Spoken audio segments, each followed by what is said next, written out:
Hello students, welcome back to your online video classes. Hopefully all of you are doing good and taking care of yourself. Okay बच्चों, तो हम लोग पढ़ रहे थे metals and non-metals chapter and we were discussing about the chemical properties of metals.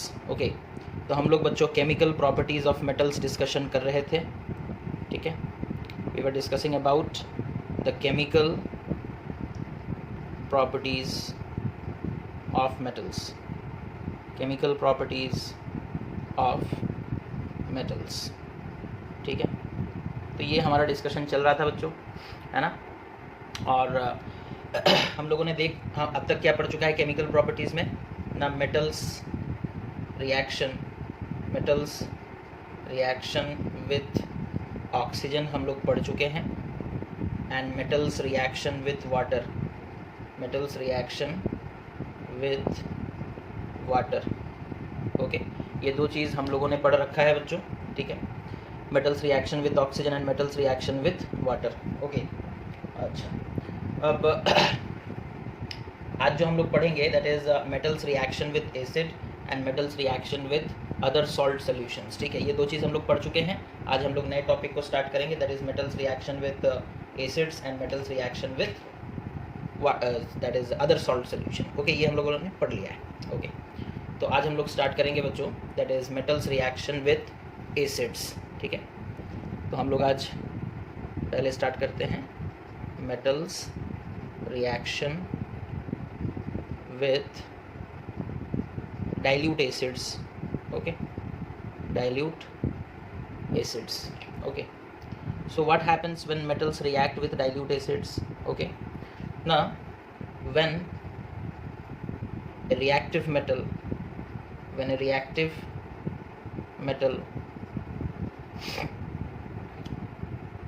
reacts with or combines with acid, okay,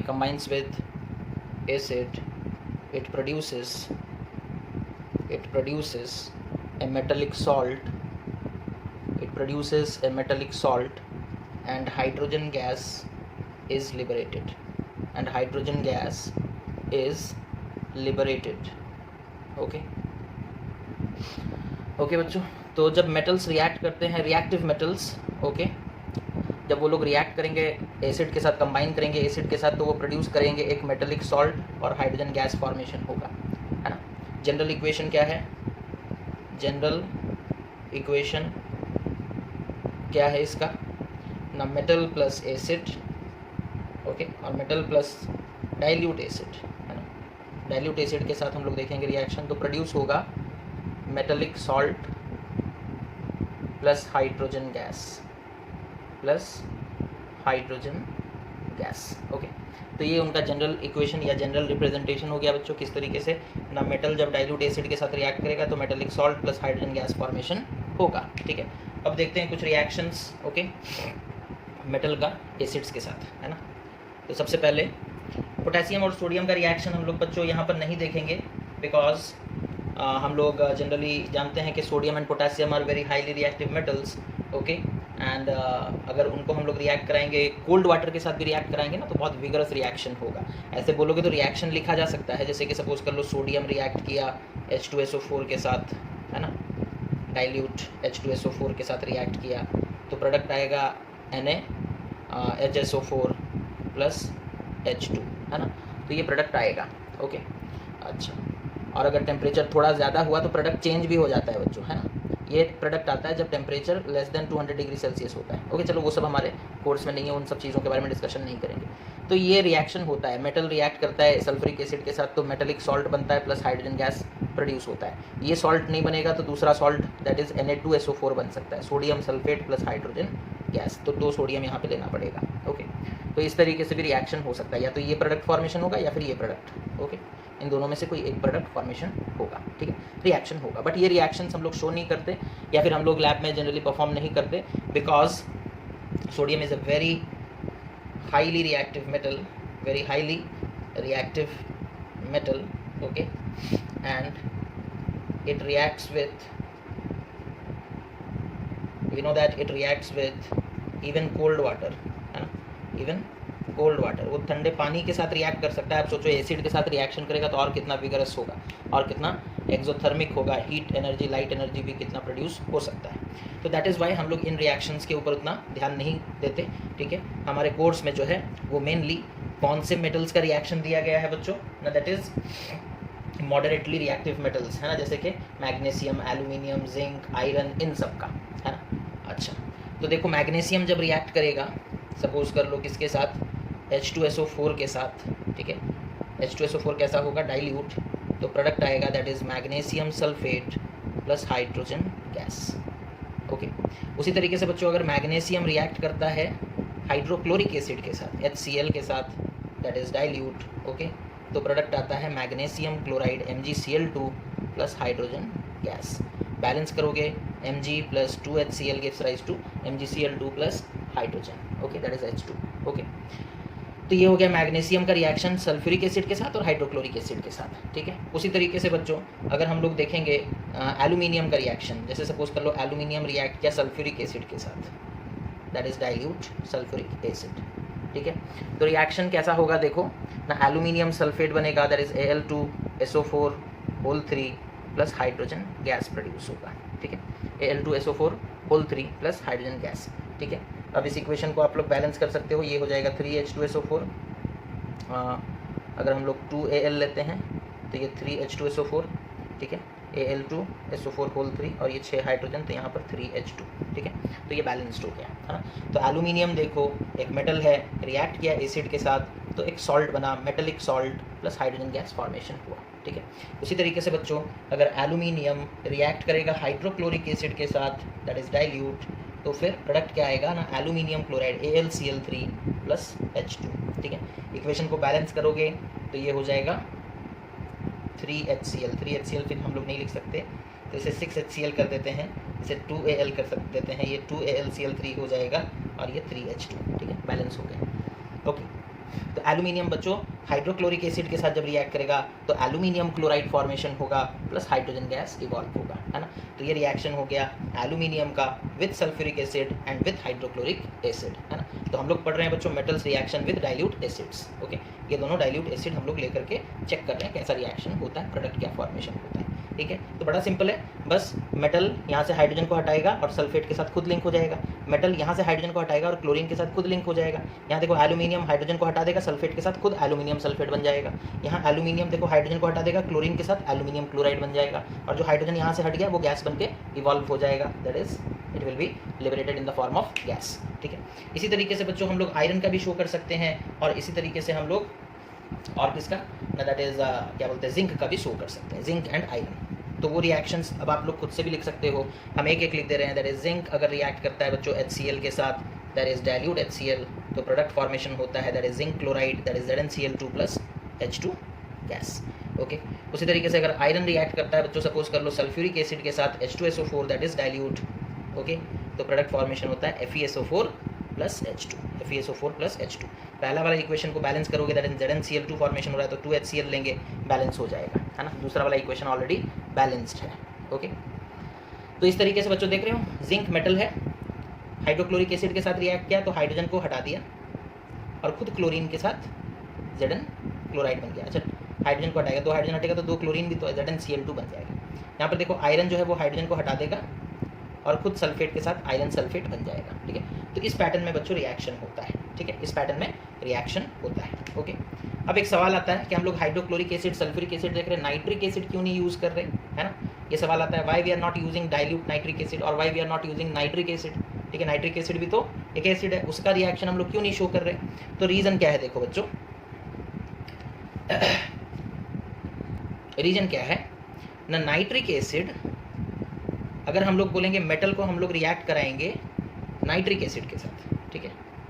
हम लोग sulphuric acid के साथ देखे रिएक्शन, हम लोग हाइड्रोक्लोरिक एसिड के साथ देखे रिएक्शन, हम लोग नाइट्रिक एसिड के साथ नहीं देखे कोई भी रिएक्शन। क्यों नहीं देखे, बिकॉज मेटल जब नाइट्रिक एसिड के साथ रिएक्ट करता है बच्चों तो वो फॉर्मेशन करता है मेटल नाइट्रेट, ठीक है, प्लस वाटर, और उसके साथ या तो सपोज कर लो नाइट्रोजन का ऑक्साइड फॉर्मेशन होगा जैसे कि N2O या फिर और NO या फिर NO2, ठीक है। इन तीनों में से कोई भी गैसेस फॉर्मेशन हो सकते हैं, ठीक है। तो इसी के लिए बच्चों यहाँ पर देखो हम लोगों को क्या H2O हाइड्रोजन मिल रहा है, नहीं, हम लोगों को H2O मिल रहा है, ठीक है। तो मेटल जब नाइट्रिक एसिड के साथ रिएक्ट करता है तो हाइड्रोजन नहीं बनता बल्कि H2O बन जाता है। ऐसा क्यों? Because since nitric acid is a very strong oxidizing agent, okay, oxidizing agent, nitric acid बहुत स्ट्रॉन्ग ऑक्सीडाइजिंग एजेंट है बच्चों, है ना, which oxidizes hydrogen to form water, ठीक है।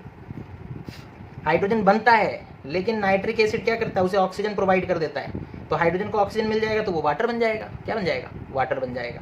तो इसी के लिए बच्चों हम लोग नाइट्रिक एसिड नहीं यूज़ करते। और दूसरा रीज़न क्या है? दूसरा रीज़न ये है बच्चों कि नाइट्रिक एसिड डिकम्पोज हो जाता है, ठीक है, ओके। नाइट्रिक एसिड क्या हो जाता है बच्चों? डिकम्पोज नहीं, यहाँ पर हम लोग बोल सकते हैं रिड्यूस हो जाता है, ठीक है। और रिड्यूस होकर के वो क्या बन जाता है, यहाँ पर हम लोग लिखे थे it gets reduced to form N2O, NO और NO2, ठीक है।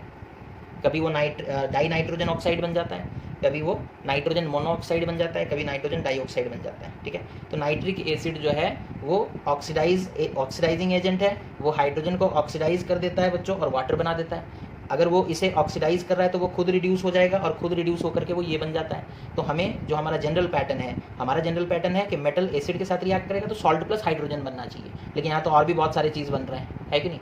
तो इसी के लिए हम लोग बच्चों नाइट्रिक एसिड के साथ रिएक्शन नहीं करवाते, ठीक है, क्योंकि वो एक स्ट्रॉन्ग ऑक्सीडाइजिंग एजेंट है ना। वो हाइड्रोजन नहीं प्रोड्यूस करके हाइड्रोजन को ऑक्सीडाइज कर देता है और वाटर बना देता है, और वो खुद रिड्यूस होकर के die nitrogen oxide, nitric oxide, nitrogen dioxide जैसे सब्सटेंसेस, गैसेस बना देता है, ठीक है। इसी के लिए हम लोग नहीं लेते हैं किसे क्या बोलते हैं उसे, नाइट्रिक एसिड। बट एक चीज़ अभी और बाकी है, क्या है ना, nitric acid, very dilute nitric acid, ठीक है, very dilute nitric acid, okay, very dilute nitric acid, okay, reacts with magnesium and manganese to liberate hydrogen। ये एक्सेप्शन है, ठीक है।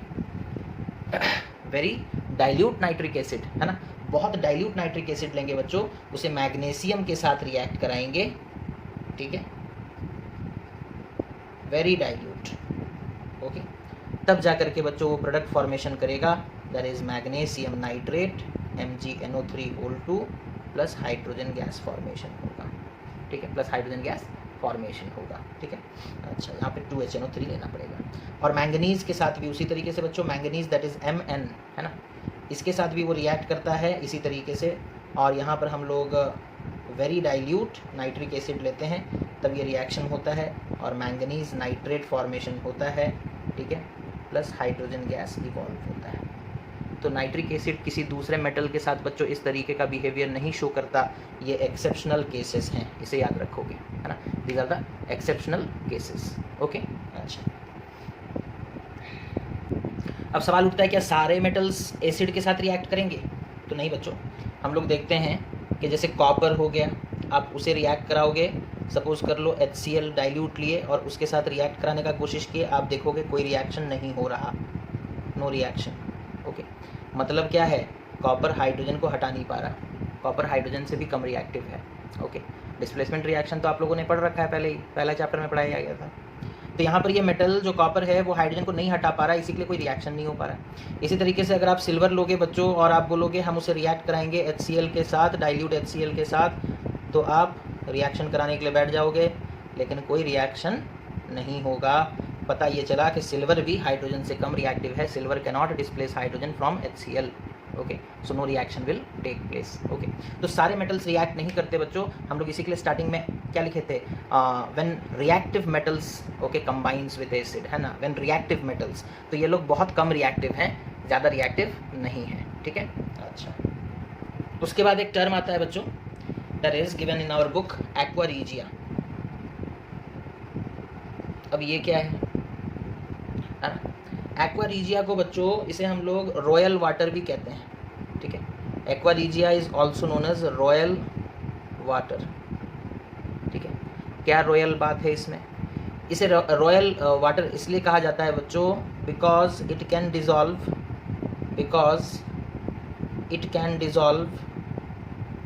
ये किसे डिजॉल्व कर सकता है, it can dissolve noble metals such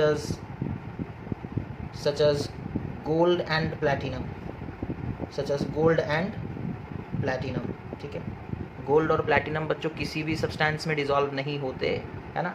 gold और प्लैटिनम किसी भी सब्सटेंस में डिजॉल्व नहीं होते, लेकिन एक्वा रीजिया में डिजॉल्व हो जाते हैं। और एक्वा रीजिया को इसी कारण से रॉयल वाटर कहा जाता है। रॉयल क्यों, बिकॉज गोल्ड और प्लैटिनम, है ना, ये सारे रॉयल सब्सटेंसेज हैं, ठीक है। ये सारे रॉयल सब्सटेंसेज हैं। नोबल मेटल्स भी कहा जाता है ना, इन्हें क्या कहा जाता है, नोबल मेटल्स। तो ये एक्वा रीजिया है क्या, है ना।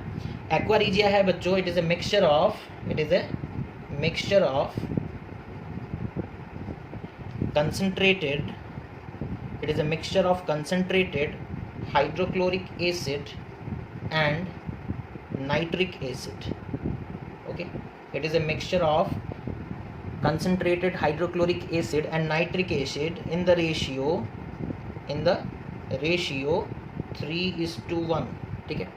यानी कि 3 भाग हाइड्रोक्लोरिक एसिड लोगे और 1 हिस्सा क्या लोगे, HNO3, ठीक है। अब उसे जो तुम मिक्स करोगे तो वो जो बनेगा उसी को हम लोग एक्वा रीजिया कहते हैं, ठीक है। तो aqua regia is nothing but a mixture of concentrated hydrochloric acid and HNO3, ठीक है, that is nitric acid in the ratio 3:1। ये भी मेंशन करना जरूरी है, रेशियो कितना होना चाहिए, 3:1। आप किसी दूसरे रेशियो में लोगे तो उसे एक्वा रीजिया नहीं कहा जाएगा। अब ये जो हाइड्रोक्लोरिक एसिड और नाइट्रिक एसिड का मिक्सचर है बच्चों, इसमें जब हम लोग गोल्ड को डालते हैं ना तो गोल्ड डिजॉल्व होने लगता है, इसमें जब हम लोग प्लैटिनम को डालते हैं ना तो प्लैटिनम डिजॉल्व होने लगता है। तो एक्वा रीजिया नोबल मेटल्स को अपने अंदर डिजॉल्व कर सकता है, इसी के लिए उसे रॉयल वाटर कहा जाता है। आप सिर्फ हाइड्रोक्लोरिक एसिड लोगे ये काम नहीं हो पाएगा, आप सिर्फ नाइट्रिक एसिड लोगे ये काम नहीं हो पाएगा। जब दोनों को साथ में लिया जाता है तब वो लोग गोल्ड को डिजॉल्व कर पाते हैं, तब वो लोग प्लैटिनम को अपने अंदर डिजॉल्व कर पाते हैं, ठीक है। तो this is what we know, what we call it as aqua regia. समझ में आ गया एक्वा रीजिया क्या है। तो एक्वा रीजिया बच्चों समझ में आ गया होगा आप लोगों को। ये हाईली कोरोसिव होता है ना, यानी कि हाईली कोरोसिव, ओके। और जनरली कहाँ पे यूज़ किया जाता है पता है, हम लोगों को जब गोल्ड पॉलिश करवाना है ना, तुम देखे होगे वो हम लोग जाते हैं ज्वेलरी शॉप में और बोलते हैं कि हमारे जो गोल्ड के ज्वेलरीज़ हैं उनका जो शाइन है वो थोड़ा कम होता जा रहा है, इन्हें पॉलिश कर दीजिए।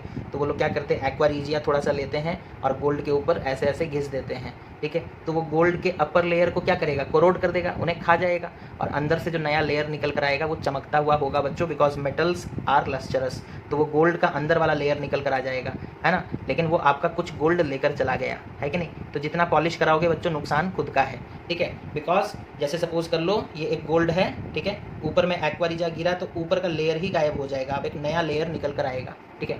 तो जो ऊपर का लेयर वो गायब हो गया उसे वो अपना इस्तेमाल कर सकता है, ठीक है। अच्छा, तो ये हो गया बच्चों अबाउट एक्वा रीजिया। उसके बाद हमारा टॉपिक है बच्चों how do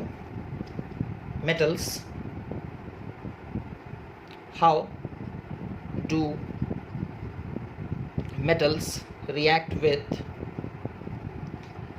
solutions of other metallic और metal salts, ठीक है। तो मेटल्स दूसरे मेटेलिक सॉल्ट्स के साथ कैसे रिएक्ट करते हैं, ठीक है, ये भी हम लोग पढ़े हैं बच्चों, है ना। That is metal plus metallic salt, okay, gives rise to a new metallic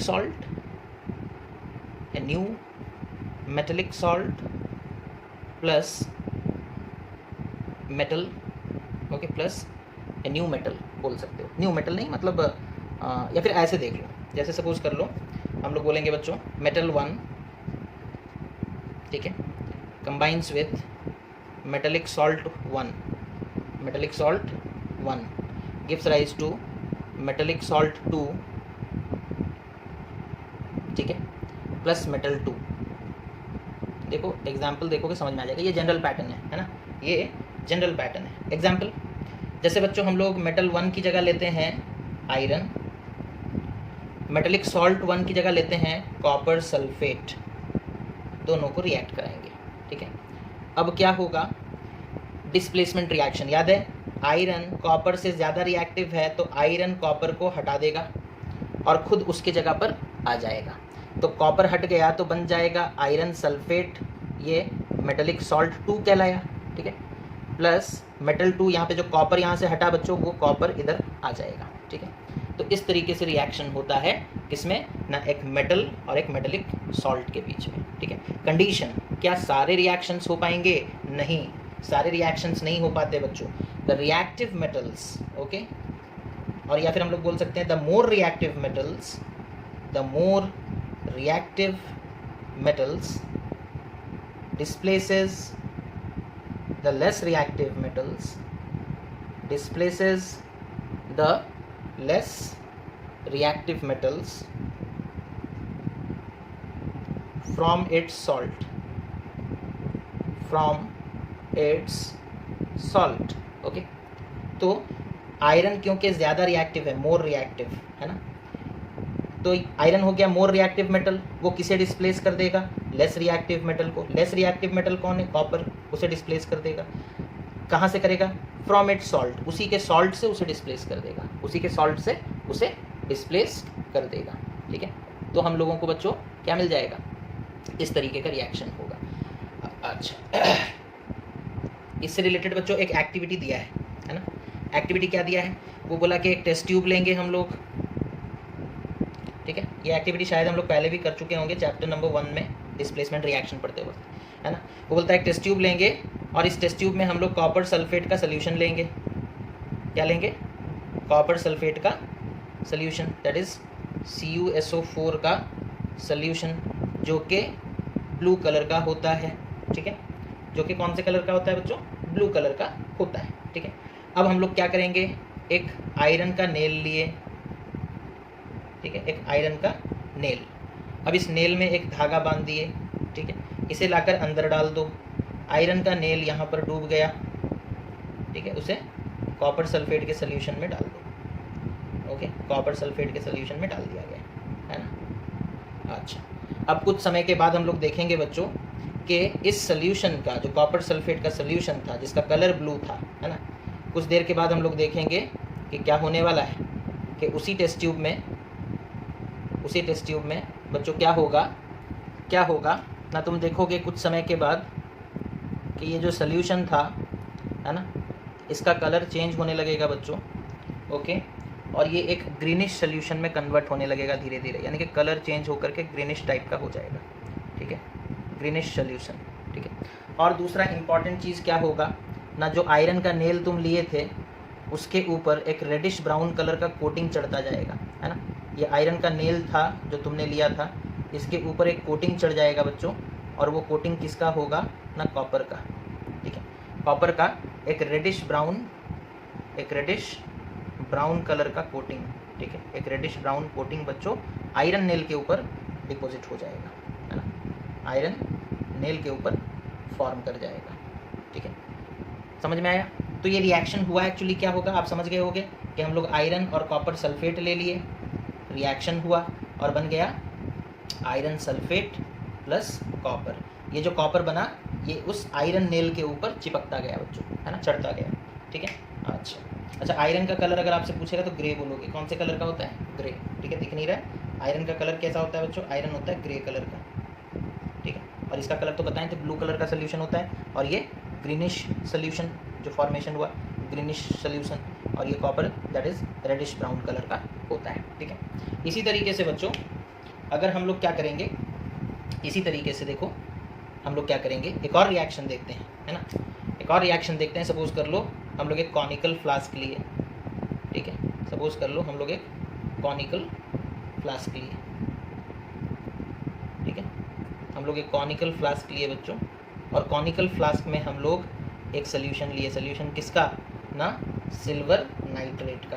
ठीक है, सिल्वर नाइट्रेट का सोल्यूशन लिए बच्चों। ठीक है, दैट इज़ AgNO3। ठीक है, AgNO3 का सोल्यूशन। ओके, अच्छा, अब हम लोगों को करना क्या है ना, हम लोग इसके अंदर एक कॉपर का स्प्रिंग या फिर कुछ भी कॉपर का एक मटेरियल इसके अंदर डाल दो, ठीक है, कॉपर का, ठीक है, इसका डालोगे कॉपर, ओके, ठीक है बच्चों। तो हम लोग एक कॉनिकल फ्लास्क लिए, उसमें सिल्वर नाइट्रेट का सोल्यूशन और उसमें कॉपर का एक स्प्रिंग या फिर कुछ भी वायर कुछ भी डाल सकते हो। आप देखोगे बच्चों सिल्वर नाइट्रेट का सोल्यूशन जो होता है ना वो कलरलेस होता है। कैसा होता है? कलरलेस। और कॉपर कैसा होता है? इट इज़ रेड ब्राउन और रेडिश ब्राउन, रेडिश ब्राउन, ठीक है। आपने सिल्वर नाइट्रेट जो कि कलरलेस सोल्यूशन है उसे लिया था, आपने उसके अंदर कॉपर डाल दिया जो रेडिश ब्राउन कलर का है। कुछ समय के बाद आप क्या देखोगे? After some time what will happen? After some time reaction start हो चुका होगा, है ना। वैसे भी copper is more reactive than silver, copper ज़्यादा रिएक्टिव है। तो हुआ क्या होगा बच्चों ना, ये रिएक्शन हुआ होगा, देखो, क्योंकि कॉपर ज़्यादा रिएक्टिव है तो कॉपर आपने डाला सिल्वर नाइट्रेट में, बन गया कॉपर नाइट्रेट प्लस सिल्वर जो है बच्चों वो अलग हो गया, है ना। बैलेंस करोगे 2AgNO3 तो copper nitrate sorry CONO3 whole 2 plus 2Ag, this is the balance equation, है ना। ये reddish brown, red brown colour का है बच्चों, रेडिश ब्राउन और रेड ब्राउन लिख देते हैं, ठीक है, कोई फर्क नहीं पड़ता। रेड ब्राउन, अब ब्राउन दिख भी नहीं रहा, देखो, है ना। ये रेडिश ब्राउन है, अब ऊपर लिखना है तो पूरा रेडिश ही लिख देते हैं, रेडिश ब्राउन कलर का है, ओके। सिल्वर नाइट्रेट कलरलेस है बच्चों, कैसा है? Colourless, okay. ये जो कॉपर नाइट्रेट बना ना, ये हो जाएगा आपका ब्लू कलर का सोल्यूशन, ठीक है, ब्लू कलर, ओके। और ये सिल्वर तो सिल्वर कलर का है, सिल्वर जो है सिल्वर कलर का। तो what will happen after some time? After some time we will see that, what we will see? Now we will see that the color of the solution, the color of the solution changes to blue, okay। और ये blue क्यों हुआ? Due to the formation of copper nitrate, due to the formation of copper nitrate, okay. तो these are some examples of displacement reaction or these are some examples of metals reacting with another metallic salt, okay। how do metals react with solutions of other metal salts? ये देख रहे हो examples है कि नहीं? So these are the examples students where we can we have also shown the reaction, तो reaction भी आप लोग याद रखोगे और जो activities यहाँ पर आप लोगों को बताया गया है, colors वगैरह बताया गया, उन सबको याद रखोगे, ओके ओके। तो इतना जो पढ़ाई हम लोगों ने किया बच्चों, है ना, हम लोग मेटल को ऑक्सीजन के साथ रिएक्ट करवाए, हम लोग मेटल को वाटर के साथ रिएक्ट करवाए, हम लोग मेटल को एसिड के साथ रिएक्ट करवाए, हम लोग मेटल को दूसरे सॉल्ट सोल्यूशंस के साथ रिएक्ट करवाए। इतना सारा करवाने के बाद हमें क्या पता चला? हम लोगों को पता चला मेटल्स का रिएक्टिविटी, कि कौन मेटल कितना रिएक्टिव है ना, मेटल्स का रिएक्टिविटी, ओके। मेटल्स का क्या पता चला बच्चों? रिएक्टिविटी। हम लोग पहले ही देखे थे कि सोडियम, पोटेशियम वो लोग ठंडे पानी के साथ रिएक्ट कर रहे हैं, है ना। उसके बाद कैल्शियम भी ठंडे पानी के साथ रिएक्ट कर रहा है लेकिन उतना विगरस नहीं है। उसके बाद हम लोग यहाँ पर अभी रिएक्शंस देखे, डिस्प्लेसमेंट रिएक्शंस वगैरह देखे, तो हम लोगों को मेटल्स का रिएक्टिविटी पता चला। मेटल्स का रिएक्टिविटी हम लोग चेक किए ऑक्सीजन के साथ रिएक्ट करके, वाटर के साथ रिएक्ट करके, एसिड के साथ रिएक्ट करके, और हम लोग चेक किए दूसरे सॉल्ट सोल्यूशंस के साथ रिएक्ट करके। हम लोगों ने बच्चों मेटल को रिएक्ट कराया ऑक्सीजन के साथ। हम लोग देखो क्या क्या किए, हम लोगों ने मेटल को रिएक्ट कराया वाटर के साथ, ठीक है। हम लोगों ने मेटल को रिएक्ट करवाया और किसके साथ? एसिड्स के साथ। हम लोगों ने मेटल को रिएक्ट करवाया और किसके साथ? ना दूसरे सॉल्ट सोल्यूशंस के साथ, ठीक है, ओके। मेटल ऑक्सीजन के साथ रिएक्ट किया, मेटल ऑक्साइड बना, वो क्या बना वो हम लोग ऑलरेडी पढ़ चुके हैं, ठीक है। अच्छा, लेकिन मेटल के एक्टिविटी को चेक करने का सबसे अच्छा तरीका है मेटल को सॉल्ट सोल्यूशन के साथ रिएक्ट करवा के हम लोग उनका रिएक्टिविटी चेक कर सकते हैं। सबसे अच्छा तरीका इसे क्यों माना जाता है? देखो, अभी हम लोग रिसेंटली एग्जांपल देखे थे, कॉपर को हम लोग रिएक्ट करवाएंगे, जैसे सपोज आयरन को हम लोगों ने रिएक्ट कराया कॉपर सल्फेट के साथ, ठीक है, तो बना आयरन सल्फेट प्लस कॉपर। तो यहाँ से एक चीज़ तो क्लियर हो गया कि iron is more reactive than copper, ठीक है, पता चल गया ना। यहाँ से साफ साफ पता चल गया बच्चों कि iron is more reactive than copper, ठीक है। ऑक्सीजन के केस में, वाटर के केस में, एसिड के केस में उतना कंफर्म हम बोलेंगे मैग्नीशियम और सपोज कर लो कैल्शियम, इन दोनों के बीच में तुम डिफ्रेंशिएट करके बताओ कौन ज़्यादा रिएक्टिव है। तुम बोलोगे कि हम ऑक्सीजन के साथ रिएक्ट करवाएं तो देखे कि दोनों ही बर्न किए और हीट प्रोड्यूस किया। अब तुम क्या वहाँ बैठ करके हीट मेजर करोगे? तब पता चलेगा कि कौन ज़्यादा रिएक्टिव है। तो इससे अच्छा ये है कि तुम क्या करते ना, हम लोग क्या करते बच्चों ना, मैग्नीशियम को लेते और कैल्शियम के किसी कंपाउंड के साथ, कैल्शियम सल्फेट के साथ रिएक्ट कराते।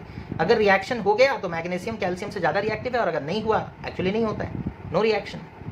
तो पता तो चल गया ना, साफ साफ एक ही लाइन में पता चल गया कि magnesium is less reactive than calcium, क्योंकि वो उसे डिस्प्लेस नहीं कर पा रहा है, तो ये सबसे सटीक, सबसे अच्छा मेथड है मेटल्स के एक्टिविटी को चेक करने का, कि मेटल को दूसरे के सॉल्ट सोल्यूशन से रिएक्ट कराओ, और अगर रिएक्शन हो गया दैट मीन्स वो मेटल उससे ज़्यादा रिएक्टिव है, और नहीं हुआ तो लेस रिएक्टिव है ना, सीधा सीधा पता चल जाएगा। ठीक है, so this is the most favourable और most suitable what way to check the reactivity, अगर रिएक्टिविटी चेक करना है, तुमसे पूछेगा सबसे अच्छा मेथड कौन सा है, तो मेटल को सॉल्ट सोल्यूशन के साथ रिएक्ट कराओ, अगर डिस्प्लेसमेंट रिएक्शन होता है तो वो मेटल दूसरे वाले मेटल से ज़्यादा रिएक्टिव है, अदरवाइज कम रिएक्टिव है। तो ये हो गया बच्चों अच्छे तरीके से हम लोग, बाकी हालांकि स्टार्टिंग में तो हम लोग इसके साथ भी देखे, इसके साथ सबके साथ हम लोग रिएक्शन करा कर देख लिए, हम लोगों को एटलीस्ट पता तो चल गया ना कि क्या क्या प्रोडक्ट आता है, मेटल जब ऑक्सीजन के साथ रिएक्ट करता है, मेटल जब वाटर के साथ रिएक्ट करता है, मेटल जब एसिड के साथ रिएक्ट करता है क्या होता है ना, नाइट्रिक एसिड के साथ नहीं करता है, हाइड्रोजन गैस रिवॉल्व, तो बहुत सारा चीज़ हमें पता तो चला। ठीक है, बट रिएक्टिविटी चेक करने का सबसे अच्छा तरीका ये है। ठीक है, अच्छा, अब ये रिएक्टिविटीज़ हम लोग चेक कर लिए कुछ कॉमन मेटल्स के, और एक सीरीज बनाए है ना, जिसमें मेटल्स को डिक्रीजिंग ऑर्डर ऑफ रिएक्टिविटी से अरेंज कर दिया गया है ना, तो that is called the reactivity series. Okay, एक सीरीज बनाए बच्चों जिसे हम लोगों ने क्या कहा, द रिएक्टिविटी सीरीज। ओके, ये कैसा सीरीज है ना, ये कोई वेब सीरीज तो नहीं है। ओके, ये अलग ही टाइप का सीरीज है। ओके, तो इसका डेफिनेशन अगर हमसे कोई पूछेगा व्हाट इज रिएक्टिविटी सीरीज और मेटल एक्टिविटी सीरीज ना, it is a series in which it is a series in which metals are arranged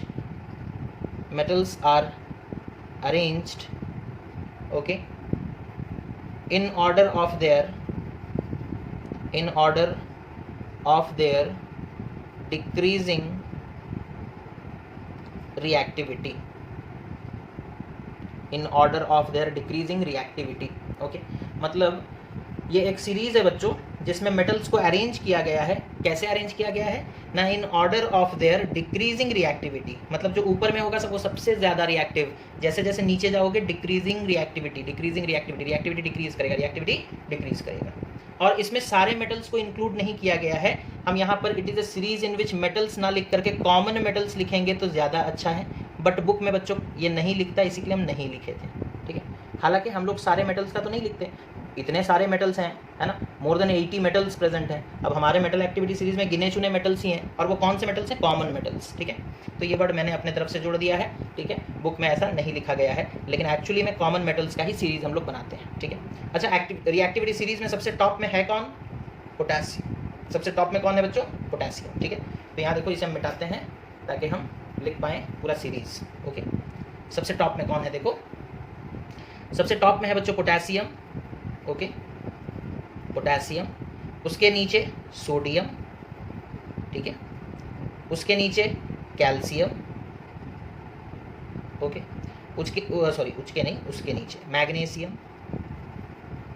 okay, और उसके नीचे बच्चों एल्यूमिनियम। ओके, उसके नीचे बच्चों जिंक, दैट इज Zn।